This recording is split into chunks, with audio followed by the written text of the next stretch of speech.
नमस्कार, दोपहर के 1 बज चुके हैं। आप देख रहे हैं आज तक। मैं हूं आपके साथ चित्रा त्रिपाठी। बड़ी खबर आज की सबसे बड़ी ये है, गुजरात में बस कुछ ही पलों के बाद, बस थोड़ी ही देर के बाद नए सीएम की नई सरकार के एकदम नए नवेले मंत्री शपथ लेते हुए आपको दिखाई देंगे। ठीक 1:30 बजे यानी कि आधे घंटे के बाद शपथ ग्रहण समारोह शुरू होगा, जिसमें नए की लॉटरी लग गई है और पुरानों की करीब करीब छुट्टी हो गई है। जिन विधायकों की किस्मत खुली उन्हें सुबह से ही फोन आने लगे और दोपहर तक ये साफ हो गया कि 1-2 किस्मत वाले पुराने मंत्री ही नए मंत्रिमंडल में अपनी जगह बना पाएंगे।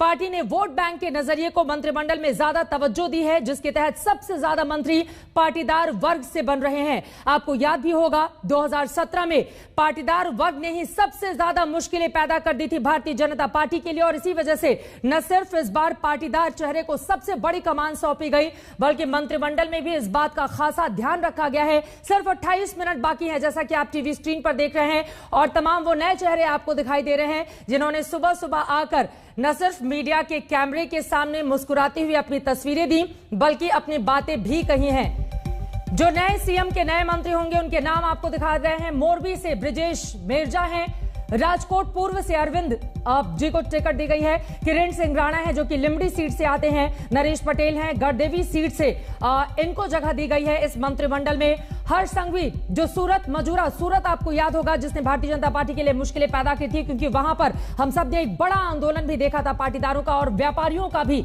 उस सीट से उनको जगह दी गई है। मुकेश पटेल ओलपाट से हैं, जबकि वडोदरा से भी एक चेहरे को, जीतू चौधरी कपराड़ा सीट से इनको जगह दी गई है। तो नए मुख्यमंत्री का चेहरा तो आप देख ही रहे हैं, उसके साथ जो नए मंत्री होंगे उनके बारे में भी आपको एक एक करके जानकारी दे रहे हैं। एक बार फिर से इन नए चेहरों पर गौर फरमाइए। जो नई सरकार, तकरीबन सभी नए चेहरे इसमें शामिल होंगे। दरअसल इसके जरिए गुजरात की जनता को भारतीय जनता पार्टी ये मैसेज देने की कोशिश कर रही है कि जो पुरानी सरकार थी और उसकी जो गलतियां थी, उसके मद्देनजर ये बड़ा फेरबदल हम कर रहे हैं। नए चेहरों पर दांव लगाया जा रहा है ताकि अगले ही साल नवंबर दिसंबर में जो विधानसभा के चुनाव होने हैं, नए चेहरों की बदौलत उसमें जीत दर्ज की जा सके। कई विधायकों को सुबह मंत्री पद की शपथ के लिए फोन आया। राघव जी पटेल ने हमारी संवाददाता गोपी घांगर से बातचीत की है, सुनिए।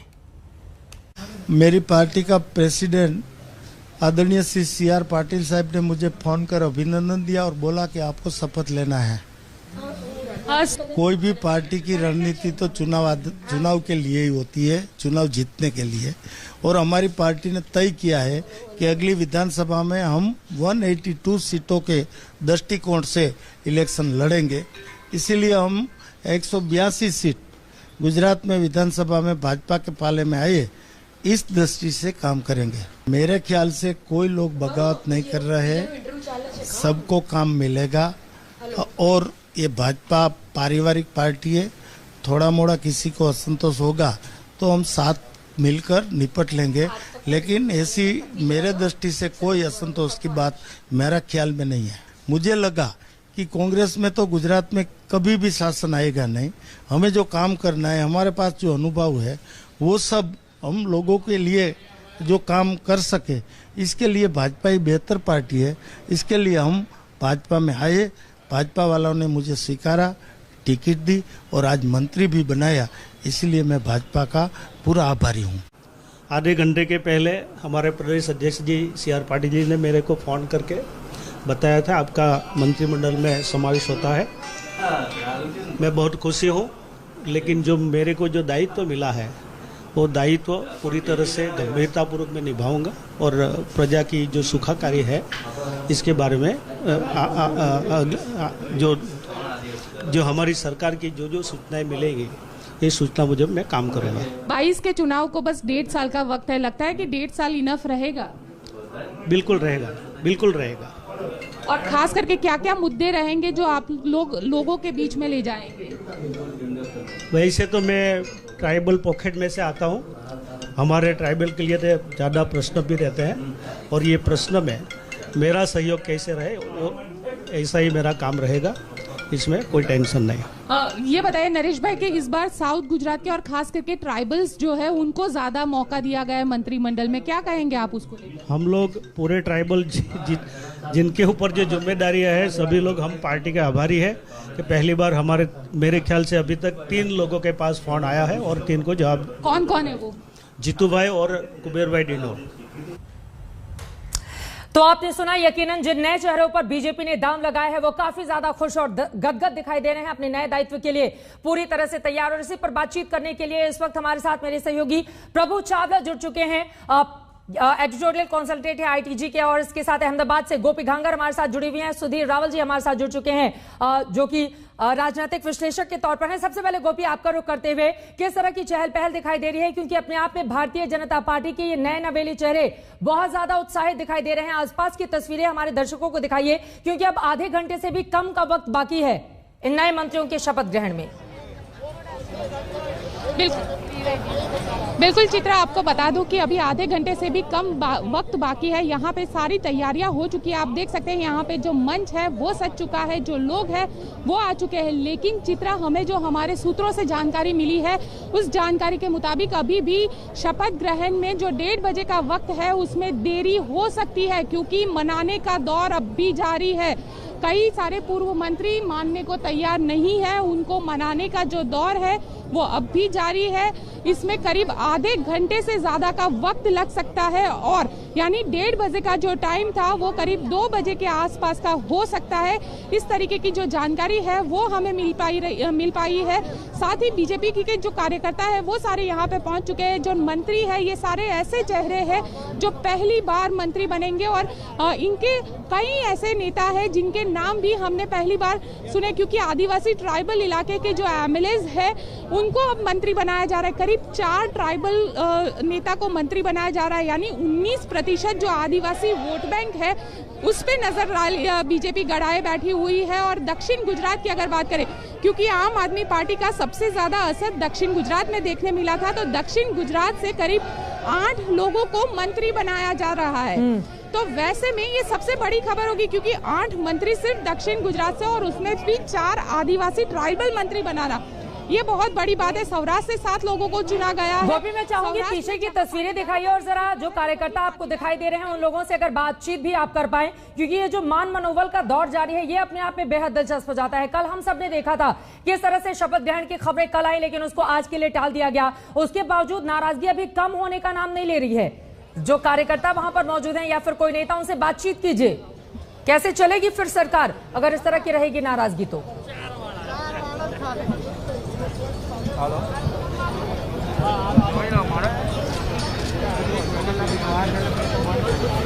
गोपी, मेरी आवाज मिल रही है आपको?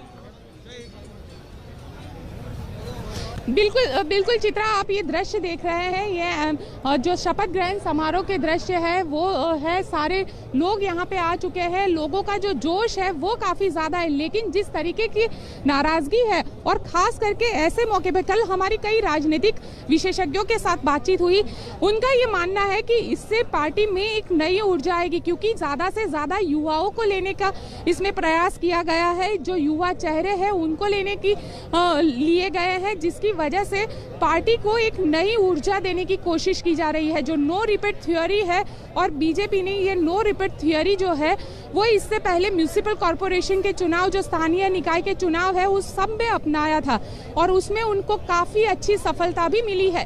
तो वैसे में ये माना जा रहा है कि ये नो रिपीट थ्योरी है, ये इसमें कारगर साबित होगी। हमारे साथ गुजरात बीजेपी के युवा जो नेता है, बीजेपी युवा मोर्चा के अध्यक्ष प्रशांत कोरट मौजूद है, उन्हीं से बातचीत करते।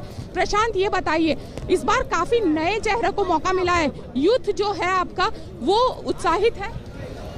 देश में आज जितनी भी बस्ती है उसकी 65% जो पॉपुलेशन है वो यूथ की है, और नरेंद्र भाई ने भी जब कैबिनेट रिसफल किया उसमें भी बहुत सारे यूथ को मौका मिला है। पहली बार इतिहास बना है कि देश के गृह मंत्री 35 साल के राज्य कक्षा के। तो वैसे भी गुजरात में भी नए यूथ को मौका मिला है। युवानों में खास बहुत उत्साह है आज। गाजे बाजे की भी पूरी तैयारी पीछे दिखाई दे रही है। गोपी, मैं फौरन लौटूंगी आपके पास। यकीनन अब वहां के जो शहर हैं वो तो इसी बात का दावा करेंगे कि पूरे भरोसे के साथ अगले चुनाव के लिए आगे बढ़ेंगे। प्रभु चावला जी हमारे साथ editorial consultant India today group के जुड़े हुए हैं। प्रभु, सीधे आपका रुख करते हुए, चूंकि अगर हम आंकड़ों को देखें तो सौराष्ट्र से 7 चेहरों को, उत्तर गुजरात से 3 चेहरों को, दक्षिण गुजरात से 8 चेहरों को और मध्य गुजरात से 6 चेहरों को शामिल किया गया है।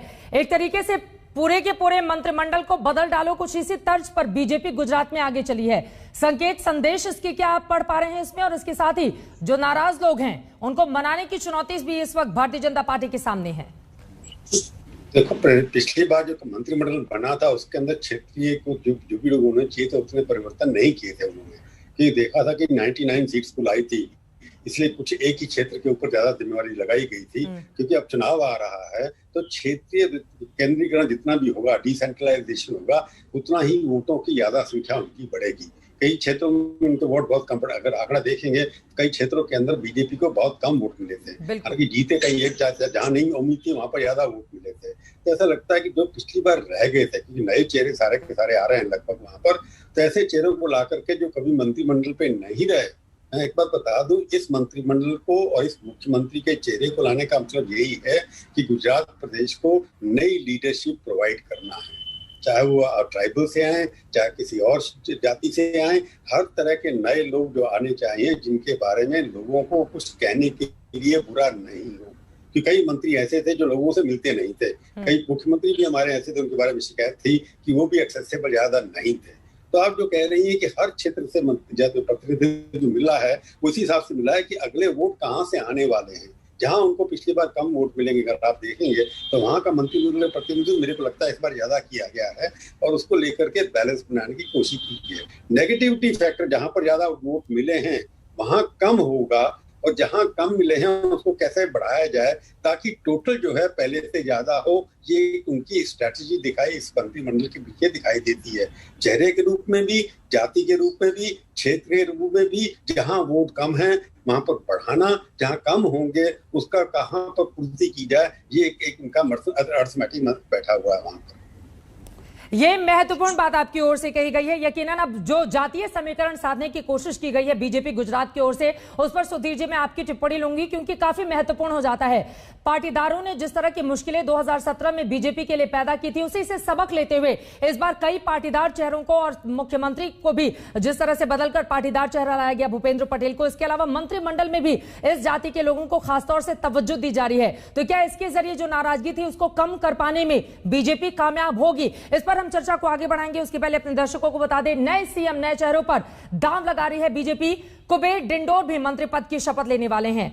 उन्हें फोन आ चुका है और काफी ज्यादा खुश और गदगद वो दिखाई दे रहे हैं। सुनिए। सब मिलकर हम काम करेंगे और मुझे आज ये दायित्व पार्टी ने दिया है तो मैं तहे दिल से हमारे नरेंद्र मोदी साहब और जेपी नड्डा जी और हमारे अमित शाह साहब और सीआर पाटिल साहब हमारे टेक्नोक्रेट अध्यक्ष है और भूपेंद्र पटेल साहब का मैं तहे दिल से आभार मानता हूँ। लेकिन रणनीति क्या रहेगी फिर 2022? रणनीति तो हमारी टीम वर्क से हम काम करेंगे। रणनीति हमारी टीम की रहेगी, कोई व्यक्तिगत किसी की रणनीति नहीं होगी, हमारी टीम की रणनीति होगी। पहली बार ऐसा देखने मिल रहा है कि एक साथ 4 से ज्यादा आदिवासी नेताओं को शपथ ग्रहण के लिए बुलाया गया है। लगता है कि आदिवासी वोट बैंक पे इस बार काफी ज्यादा फोकस है और 7 दक्षिण गुजरात से। अच्छी बात है, ये आदिवासी को नेतृत्व दिया गया है तो पार्टी का मैं आभार मानता हूँ। ये अभी दिया है, वो अगले भूतकाल में देना चाहिए। कांग्रेस ने नहीं दिया था, हमारी गवर्नमेंट ने दिया है, भाजपा ने दिया तो अच्छी बात है वो। लेकिन पिछली बार तो 2 ही थे तो इसीलिए तो अच्छी बात है। मैं कह रहा हूँ ना, ये हमारे लिए सरप्राइज, आदिवासी समाज के लिए सरप्राइज है। आदिवासी समाज को सही अर्थों में भारतीय जनता पार्टी के आने से आदिवासी समाज का डेवलपमेंट हुआ, विकास हुआ है। और ये एजुकेशन में भी हमारा समाज आगे बढ़ा। आज मेडिकल में पहले सीटें खाली रहती थी ट्राइबल की, अभी पूरी की पूरी सीटें भर जाती है। हमारा ट्राइबल बच्चा भी आज मेडिकल डॉक्टर हो रहा है।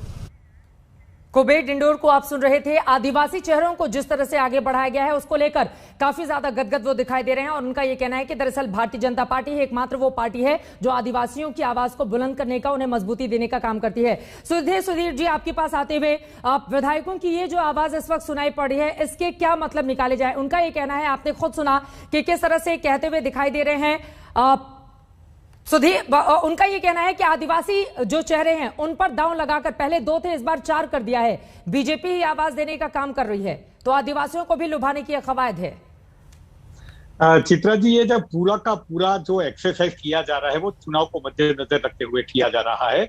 इसमें प्रदेश के हिसाब से और ये जाति के हिसाब से बैलेंसिंग फैक्टर्स वो भी इजी इक्वेशन के आधार पर किया गया है। जहां तक ट्राइबल का सवाल है, ट्राइबल को ज्यादा इस बार महत्व दिया गया है, वो सीट से पता चलता है। ट्राइबल का यहाँ काफी कुछ दबदबा भी है और उनकी पूरी समाज के अंदर एक वो भी फीलिंग थी कि हमें कम तवज्जो दिया जा रहा है, तो उसको बैलेंस करने की कोशिश की गई है। लेकिन सवाल ये है कि जो पूरा सिनारियो बन रहा है, जो उसमें नए लोगों में उत्साह बन रहा है, ये अच्छी बात है, सकारात्मकता है। युवाओं को आगे करने का जो प्रयोग सफल हुआ था, हालांकि कॉर्पोरेशन में, वो यहाँ कितना कामयाब होगा उसमें बहुत बड़ी प्रॉब्लम भी हो सकती है। तो ये एक सिनारियो ऐसा भी है कि कहीं मायूसी छाई हुई है, कहीं उत्साह छाया हुआ है। तो देखने वाली बात ये होगी कि आने वाले वक्त के अंदर गुजरात में ये राजनीतिक स्थिति कौन सी करवट ले सकती है। अभी भी जो गोपी जी ने बताया कि जो 30 मिनट का समय लेट हो सकता है, तो पर्दे पर ये जो पूरा ऊपर जो दिखता है, उसके अंदर भी जो प्रॉब्लम चल रही है वो बड़ी भयंकर स्थिति है। मतलब एक ज्वालामुखी होता है जिसमें ज्वाला ऊपर कम दिखती है, लेकिन अंदर क्या हो रहा है, वो तो अगर तबाही हो सकती है, कब हो सकते है, क्या हो सकता है, वो सब आने वाले वक्त में बताएगा। लेकिन एक बात चीज है कि ये जो प्रयोग किया जा रहा है नो रिपीट थियरी का, उसकी वजह से ये 2 दिन से काफी गर्माहट और चहल पहल हो रही है गुजरात के अंदर, जिसका नतीजा कल ये शपथ विधि को पोस्टपोन करने का रहा था। तो मेरे ख्याल से मेन न्यूज में वो बात है। लेकिन कास्ट वाइज मेरे ख्याल से कुल मिला के पाटीदार को 8 देना वो बहुत बड़ी पाटीदार को इंपॉर्टेंस है। मुख्यमंत्री भी उनका होना, ओबीसी को 6, दलित को 2, आदिवासी को 3, क्षत्रिय को 2 और ब्राह्मण को भी 2 मिली और जैन को 1 मिली है। तो एक बैलेंस अच्छा किया गया है कि उससे उम्मीद पार्टी की ये है बैलेंस बनाने की कोशिश तो की गई है, लेकिन 2017 में बीजेपी